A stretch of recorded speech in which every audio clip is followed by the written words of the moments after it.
you. Yeah, yo. There whenever it matters, and even more when you feel like it doesn't. Protect you so you never feel like you wasn't. Know I'm right alongside you. Either that or I'm behind you, but always got you. End of discussion, nothing means more. First one to offer is shoulders for what you reach for. Thought I saw the eyes of the world until I seen yours. And know that I ain't see a better view yet. I'm with whatever, so don't ever you fret. Know that you covered, not a hurdle or a heartbreak. A change what a partake, cause none of them won't ever get comfortable in your walkway. My job is to aware you, fully loaded, prepare you for all of the above that I'm never letting get near you. But still in all, give you every advantage I found. Couldn't find a better fit for them, along with my crown. And since the baton was passed, I've been down. Cause failing's not an option, and dad is not a noun, not at all. My message to any dad, man, first off, know that, yeah, it is a hard job, but it's the greatest job in the world. I wouldn't trade it for anything. I wouldn't change anything about it. Everything you're doing from here on out, if it didn't have purpose before, now it has purpose. It's the most important thing you'll ever do. Just be a dad. Welcome to another episode of Dad Is Not a Now. My name is Ishmael, changing the narrative for men of color fatherhood, as well as changing the narrative on the thing I care about. And today I have a great guest with me. We're going to talk about Black fatigue. I know this is in the algorithm. I do believe it is real, and I have the right person to have this conversation with me. I have Dr. Riggins with me. He is a licensed clinical psychologist, and he's with me because he is an expert when it comes to post-traumatic syndrome, and I'm happy that he's with me. Dr. Riggins, thank you for coming on. Thank you for having me, man. I appreciate it. I asked all my guests this important question because I'm an advocate for mental health. Mm-hmm. And you being a doctor, I know people don't ask you this question, so I'm going to ask it to you. How's your heart at this moment? You say, how's my heart at this moment? Yes. My heart is... it's going on. It's okay. You know, I think being a person from the south side of Chicago, I'm from Chicago in the Inglewood community. My experiences are like everybody else that grew up in a city, seeing so much of the ills of this country, whether it's gangs, prostitution, all types of violence, you name it. And those experiences really shape you and mold you and really get you prepared for the worst. My grandfather used to say something a lot back in the day. He said, in times of peace, prepare for war. And when things are going really well, you want to be kind of aware that things can always, change at the drop of a dime. And we've seen so many instances of that in this country in just the past 5 years, let alone 10, 15 years. My heart is encouraged. My mind is sharp and encouraged as well, just because I know our people, we have a history of dealing with struggle. And not to say that we want to deal with struggle all the time, but we certainly have the capability to get through really anything that comes our way that could be a challenge. And I think it's very important. That's one of the reasons why I wanted to become a psychologist, because I saw so much in my community that was not being assisted. Mental health wasn't something that was talked about or discussed. It was very taboo. You were labeled crazy or need to be put in a straitjacket. So there were so many different obstacles that would get in the way of someone needing help. And it's just one of those deals where, for me, I love helping people. I love helping all people. I love helping my people, especially just because I know it's not too many folks that look like me with these titles, with this background and experience. And so I do my very best to help those who are dealing with mental health struggles, particularly PTSD. That's my specialty. I'm an expert in it. I love treating it, just because there's an onset of symptoms and where it came from. And then there's things we can do to help reduce your symptoms and help you become a better person and still maintain the values that you have. Say, for example, if you're very into the church, for example, back in the day, that was a hindrance, for Black people to get mental health treatment, because if you're a Christian, you're going to give all your problems to God. You're going to pray about it and just, hope that he makes a way. But we know faith without works is dead. And you have to put in the work in order for it to get the healing. So prayer is good and believing is good, but you have to put the work in as well. So that's where I come in, to help you do the work, to help you get the healing that you need. And I love, like you said, you put in the work. You put Mhm. in the work, being that expert, and that's one thing I take pride on this podcast is bringing the experts in when it comes to certain topics. Mhm. If you want to give my audience a little bit of your background. Yeah. So I have my background in clinical psychology, my doctorate at Jackson State University. Graduated in 2017. I did both my internship and clinical psychology residency at the South Texas VA in San Antonio, Texas. Uh, for my residency and my internship, my focus was trauma. And working in the VA system, working with veterans, that's the number one place to go if you're interested in doing PTSD work. After I finished my residency, I took on a position there as the PTSD slash substance abuse psychologist. So for a couple of years, I worked both mainly in the PTSD clinic, but also was a liaison with the substance abuse treatment program, because PTSD and substance abuse typically go hand in hand. Again, when in really any mental health concern, when you don't have the skills or the wherewithal to heal, more than likely you're going to get involved in something that is going to temporarily make you feel better, whether that's alcohol, cocaine, marijuana, gambling, promiscuous sex, you name it. Anything you can do to cope, you're going to use it, but it's going to cause more issues than not. So my position was created because they saw a need for it. But I've been doing trauma work since 2014, and I've treated veterans and civilians alike with all different types of traumatic experiences, from war, so Vietnam vets, OEF, OIF vets, to rape, car accidents, just all different types of traumas you can think of. Even with couples, I'm trained in a treatment that helps couples where PTSD, has interfered with the relationship. So I've helped so many couples where they didn't think their marriage or relationship was going to last, teaching them skills as far as communication, distress tolerance, how to deal with the trauma, how to enhance the relationship, and use all those tools and skills to start using that to help reduce symptoms of PTSD for one of the partners. So, for me, I love doing it. It gives me great pleasure to see people get from A to B or A to Z and help them through the process to get to Z. Because again, that's where the work comes in. This work is not easy. It is difficult. I'm straight up with my clients from the get-go. Say, hey, I'm going to ask you to do the thing that you don't want to do. And my mom always says, people know the answers to their problems. They typically just don't want to do it for different reasons. So I'm coming in. Let me take a step back. When you do therapy, first you want to make sure that the client believes you give a damn. That's the first thing. You want to build rapport. You want to have good rapport, and you want to make sure that the client is comfortable knowing that you know what you're talking about. And you communicate with them what the plan is, how this is going to go, what to expect, and all the way through, right? So they're very involved in the process. I'm not just giving you instructions and telling you what to do. So, I love doing that work, and I also treat depression and other anxiety issues, but PTSD definitely is the condition that I'm an expert in for sure. And then also just talk about you personally. How do you set those boundaries where you don't take the emotion from your patients onto Hmm. you? Yeah. Yeah, like I said, growing up on the south side of Chicago, you tend to get exposed to everything under the sun. And I think that's a very important aspect of being a therapist, is being able to have those boundaries where it doesn't, transfer over to you. I think on a spiritual level, this is something that I was born to do. Because when I was growing up, I really didn't have an idea per se what I wanted to do. I was pretty good at different things, but nothing really caught my attention until I had my very first therapy session at Jackson State. And from that moment on, I said, okay, I got it. This is what I'm supposed to do. And it didn't matter what was said to me across the room. I'm able to leave it at home. Leave it at work and just go home, and it doesn't affect me in that way. And I think that makes a really good therapist, to do their job and also have balance in your life. Because look, just because you're a psychologist or a psychiatrist doesn't mean you're not human too. We all have our own struggles we go through.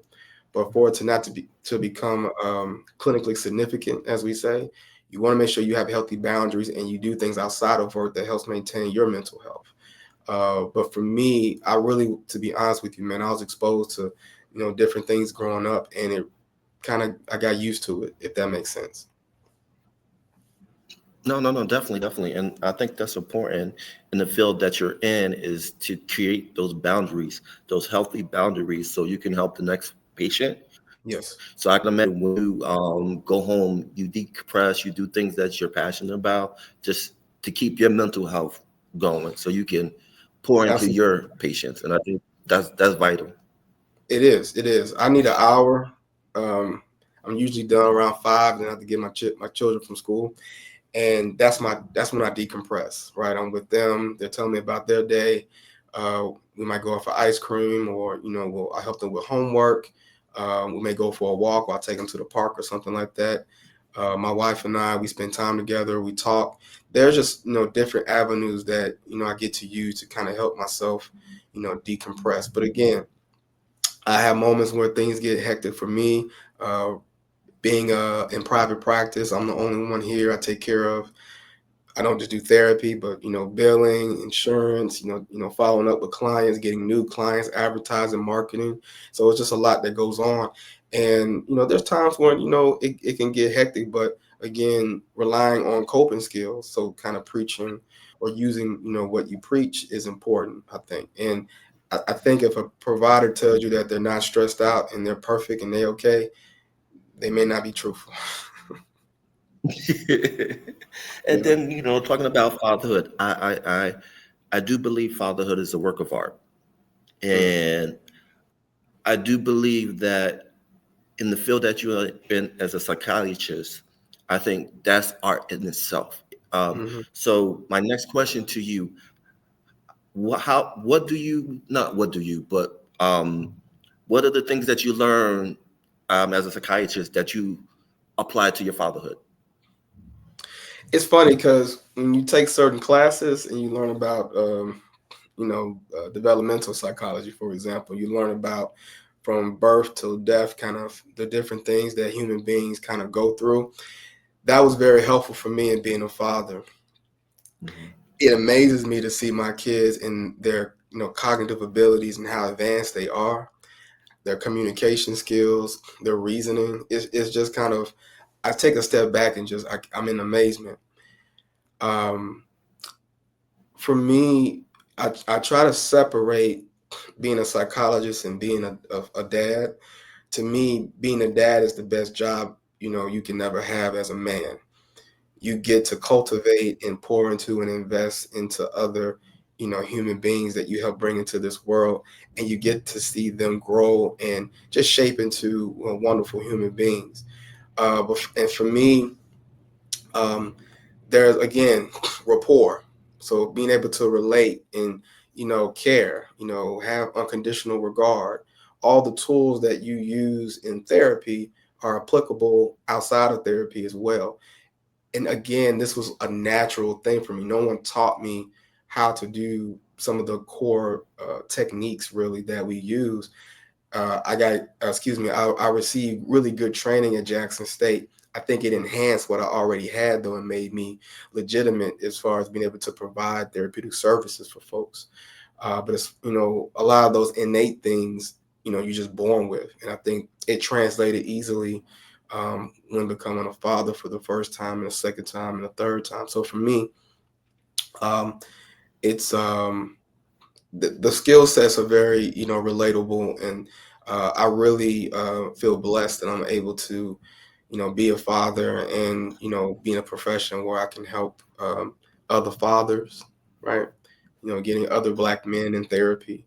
Whenever I have especially Black men who come to therapy, I get excited because I know I'm going to help you, and I know that I know what you go through. And when I have couples, right, and I'm able to help Black men and Black women who are struggling in their relationships, and how important it is in our community to hold on to those relationships. It's important. I get a real thrill in knowing that I had a hand in helping them, stay together, unlearn some stuff, develop new skills, and get to a place where they can, compromise more. So, just a little tidbit on that. No, definitely, definitely, I appreciate that. So let's get into it. For a lot of people that don't know the term, um, break down what's post-traumatic syndrome. Post-traumatic syndrome basically is just really a passing down of trauma on from generation to generation, and really it's a learned behavior that you aren't necessarily privy to until you see your parents or grandparents or other elders engaging, in certain behaviors. Trauma can be, uh, it can change you. Excuse me. Oh, it can change you. Oh, are we still live? Yeah, we're still alive. Oh, okay. I'm sorry. I didn't know what was We're- going on, but no, trauma can change you, and it can change the way you think and behave. It can change the way you relate to other people, and so it's very important to, understand that it's a real thing that has to be talked about. Again, it's very important to have these conversations amongst each other and doing what we have to do to protect not just ourselves but our children. From traumas that occurred centuries before they were here. No, and I agree. And it's this great write-up that I found a couple of weeks ago. Um, the person who wrote this amazing article, Black Fatigue by Mary Frances Winters. Hmm. I'll have the link in the description, but it's a well-written article on Black fatigue. Personally, I do believe is real. It's something that we need to have a conversation about. There's a book that came out a while ago called Black Fatigue: How Racism Endures in the Mind and the Body, in the Hmm. Spirit. Hmm. Um, but what I want to do is break down the author of this article's definition of black fatigue. Let's see if I can bring it up. Let's see if I can find it. Because I do believe it's real. It's this generational trauma from slavery, Hmm. from to Jim Crow, to mass incarceration, and as a community, we haven't healed from those traumas. We've got up and just moved on with our everyday life, but not to actually deal with the the legacy of it, and it gets passed down to generation. Hmm. um, and we often, the way we deal with it is that we protest, we'll march, but we don't actually deal with the mental and the spiritual side of it. And she defines it. I define black fatigue as a repeat variation of stress that results into an extreme exhaustion and cause of mental and physical spiritual maladies that pass down from generation to generation. And I do believe that is so true. So I want your thoughts on the term black fatigue. Yeah, it's very prevalent. It's a real thing. If you remember all the police shootings that were going on rapidly, and seeing images like that on social, so not only the police shootings, but also the birth of social media coming together, you can really see traumatic events right in your hand, on your phone, watching, black men and women being gunned down or being assaulted as if it's back in the day when it was black and white in the 60s, And for me, it gets tiring, and you can tell that it's stressful. So reason why, the black population has higher rates of heart disease and hypertension and different chronic illnesses is because these stressors, they build up. And when you don't have the skill sets, the mental skill sets to address it properly, it comes out as anger. comes out as, again, drug abuse, alcohol abuse, physical abuse, verbal abuse. And these are learned behaviors that get passed down from generation to generation because it never got addressed properly. And we can go into, other facets about um, the Black population in this country, and how being treated as a Black person in different areas, with education, criminal justice system, how it there's an unfairness that just has never been really addressed and fixed. Um, Coming into poverty, right? We talk about 40 acres and a mule. That never arrived.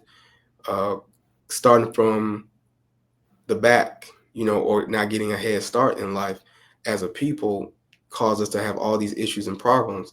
And to me, there is a psychological damage that happens when you cannot economically take care of your people or your family, for example, or you're stuck in a system that doesn't allow you to move up and tries to keep you down. So absolutely, Black fatigue is a real thing. And then I want to add another term. The term is called adultification. What it is because we have this trauma, we pass it on to our children. And the way we pass it to our children is that they have to grow up fast. They cannot be kids. Hmm. If you see how the world look at them, whether it's police, whether any kind of part of society, um, young Black boys and girls are looked at as adults than white uh, young people.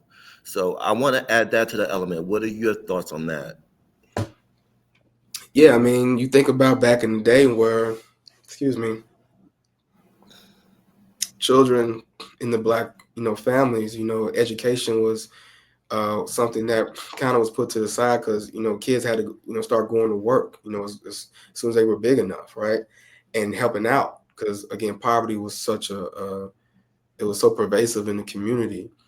The notion of, again, not having the resources like other groups do, it will cause an urgency to secure those as much as possible. A reason why you see a lot of young Black youth, excuse me, getting into the drug trade and making money early, because why should I go to school when the lights aren't on? I can't do homework at home.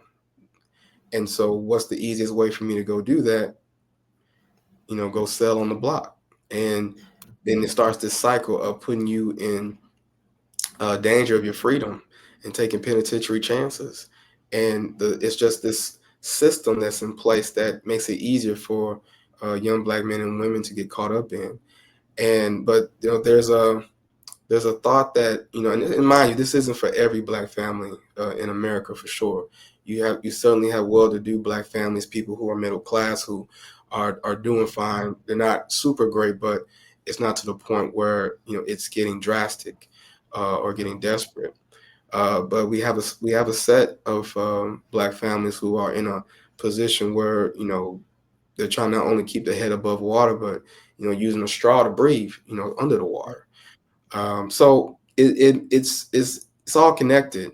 Again, everything going on in this country, in the different systems that's in place, are the schools designed to promote kids going to college or getting an adequate education where they'll be able to thrive when they go to college, or will there be some type of disconnect? One of the reasons why I decided to go to a HBCU was because I felt I was going to be treated like a student, like a person, versus where I went to school prior. And it was the best decision I ever made. Again, Jackson State University. That's where I got my undergrad degree from. And for me, it made a world of difference because the people that I saw around me were after the same thing that I was after. And even professors that I had they already achieved what I was seeking. So you had all these reminders at an institution like a HBCU that really filled you with a sense of not only purpose, but hope that you too can do it. And for me, we should do a better job of not trying to push our children to grow up too fast, to enjoy their childhood. But again, what's the environment looking like? Does the environment allow for that child to have a childhood, or are in a position where they have to grow up faster? It just depends on the child's environment. Definitely. And then also, about solutions. How would it happen if Black people came together to heal? Because, like I said earlier, we haven't did that as a community. We do that individually. We talk about the individual, but we don't talk about the collective whole. Because I know, from a previous interview I had a couple of years ago, Mhm. um, after the Holocaust, the Jewish families across the country, around the world, they had this healing camp where where the family went, and they went to this camp to heal from the trauma of the Holocaust. Mhm. And I think that would be a pretty phenomenal thing if we did that in the Black community, where we had like a healing camp where the Black community came together, get away from everyone, and just focus on us, deal with our trauma, and heal. Uh, what are your thoughts? Um, I agree. I think that's starting to happen. It's again with mental health being so stigmatized for so long, it really slowed down what you just described as Black people being able to come together and heal. But you also have to keep in mind um, African Americans were brought over, from Africa through slavery, and that really destroyed that sense of community that was there present prior to. If you think about different groups, they're not stripped of their um, religion, language, heritage, traditions. African Americans, when they got to this country, had to really start all over and try to assimilate um, with other groups and trying to find their way with, again, the lack of resources, free labor, 400 or 500 years, giving other groups, a super head start. So there's just so many things that kind of, I think, need to be addressed that will promote that unity and will promote that togetherness. But if you don't know who you are or where you really come from, it it really stymies that ability to unite, if that makes sense. Um, Mental health can be a vehicle for individual and family healing. And I think the last 15, 20 years, there's been an increase in the desire, and it's really become more popular, through social media for Black people to um, participate in the therapeutic process.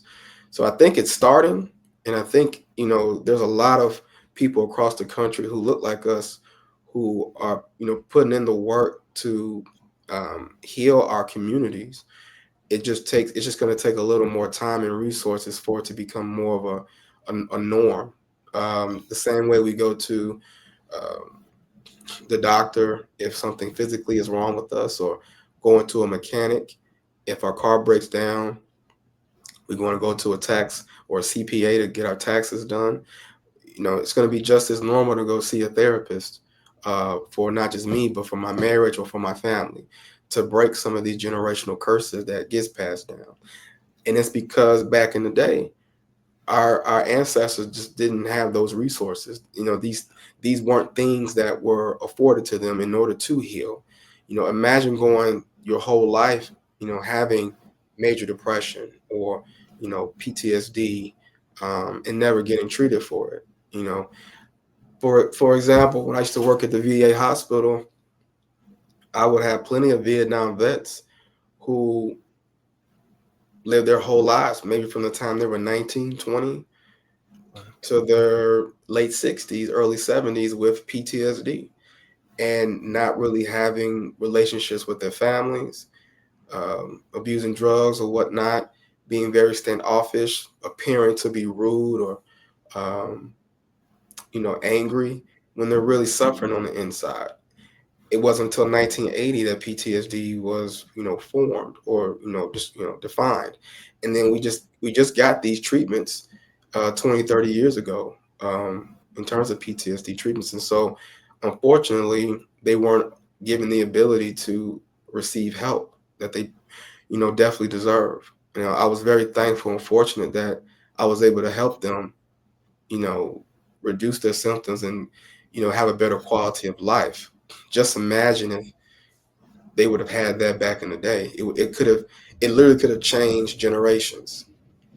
Because what I tell my clients a lot of times is I may work with you as an individual, but the tools and the things that I'm going to give you, you can share with 5 or 10 people. You're going to be able to reach more people than I will in this very moment. So for me, I try to make sure that message gets brought home when we do therapy, especially one-on-one therapy, because again, I may touch you, but you may be able to reach more people and make them feel comfortable with being having a mental health concern and being willing to do something about it. No, definitely. And it has me thinking, what if this was available to Black men that came back from Vietnam with a Mm-hmm. drug addiction? Like Yes. the makes me think the mass incarceration would have never happened because they would have treated it as a medical issue than a criminal issue. But that's my thought right there. Um, Doc, I appreciate you coming on. Thank you for taking the time to talk to me. It means a lot. How can people find you? I'm on Instagram. You can find me at dr.reginald.riggins. I'm on TikTok at Dr. Riggins, DrRiggins. And my email is drriggins@protonmail.com. So DrRiggins@protonmail.com. Also, my website, you can go to my website, www.drrigginspllc.com. You can find me on there as well. Definitely. Hopefully, you make more content because we need this information. And I appreciate you making therapy for Black men and women. You're normalizing it for our community. So I appreciate you for all the work you do. And again, this has been another great conversation on the podcast.